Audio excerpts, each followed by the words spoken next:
Hi there, knife people. Hello, lady and gentlemen. When I publish a video where I criticize or find issues with a popular knife, a lot of people sort of flame out at me in the comments. They take it personally when somebody criticizes something they like. Human nature. I just got a taste of my own medicine when I was watching a very recent video from Jared Neves Knives, where he showed knives that he does not recommend and then offered recommended substitutes for those knives. It started with a knife that I really like, and so I experienced the same emotion that some of my viewers experience when I give negative review to a knife they bought.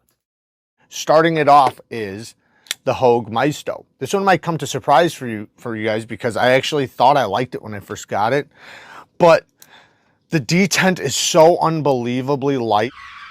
As soon as I saw it, I paused the video and grabbed my Mysto, and I'll show you here side by side how my version of this knife is functioning. Like, look at that. Like, it's unbelievably light. Like, it doesn't make sense, and it makes it feel so spongy that it almost feels cheap.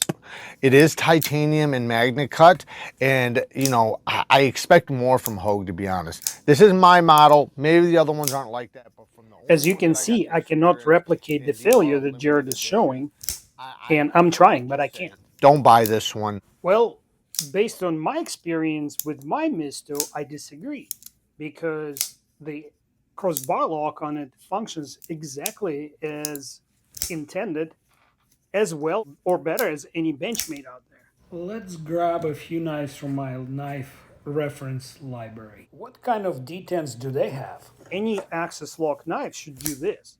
You should be able to flick it open with your wrist. So you don't want a detent that's absolutely, deadlocked in the closed position. And let's take a look at that Hogue Deca one more time. I think they made it a little harder to open than it needs to be. Let me share my point of view. When the knife, especially a tip-up knife, sits in your pocket and you pull it out, you want to be able to immediately flick it open if you're in some kind of peril. Because nothing says, back off, better than a pointy, shiny object suddenly flicking out of your wrist. You see, when you are stressed out, your fingers lose the ability for fine motor skills in going purely on muscle memory. And so if that flick is available to you, unlike on Mannix knives, you may find yourself fumbling for this crossbar or this spidey hole right when you need confidence, speed, and aggression. These two knives were adopted by US Armed Forces for a reason. And Benchmade, as well as Hogue, receive a lot of feedback from the field. From people, men and women in our military, from policemen, firefighters, and every other kind of servicemen and women. Not to mention human factors, engineers, and scientists who tell them about the best ways to handle a utility tool that can sometimes be used as a weapon. This Model 319 SOCP and this Model 916 Triage are on sale right now at Blade HQ, and I encourage you to check them out using Neves Knives link that Jared has on his channel. I am not affiliated. I don't know if he's affiliated, but he has the links to Blade HQ. And if he is affiliated, I encourage you to use his links so that we can all thank him for providing us with an opportunity to film this segment. Oh, and I tested the rock roll hardness of this knife in like 4 videos by now, and it always comes between 62.5 and 63.7. Good luck finding MagnaCut of that hardness anywhere else, including the Deca. And so almost all crossbars do this, but what about other types of locks? How about a pinch lock on your Jimbo? How about the top liner button lock? Spyderco? Not a problem. Ram lock number 1. Ram lock number 2. Ram lock number 3. Alvin Lee pivot button lock on Riyadh. Not a problem. Demco AD 20.5. Bel Air by Kershaw. There you go. Iridium by Kershaw. No problem. Snack X lock on this Wii Vision. Piece of cake. Not enough? Let's keep going. Let's get more. Here's a classic Strider. That is old school. How about New School? TRM Atom did not open. Wow. Let's see, what else do I have interesting? How about Medford? Marauder Slim Meaty. Bam. And another Medford is in fraction. Harder than I thought. Southern Grind, anyone? Not bad, Bad Monkey. How about a plunger lock on this Elishvitz Hogue design? No questions. What about ZT586 Hinderer? Nope. No sir, no way. All right, that's number 2 out of how many? And how about the actual Hinderer XM18? Nope. Not meant to happen. Ooh, wait a second. Ugh, I hope I didn't ship anything. It's an MSI. So I lost count after about 12 and only 3 didn't open. By the way, don't construe this video as a lecture to Jared because he knows how to design A self-defense blade.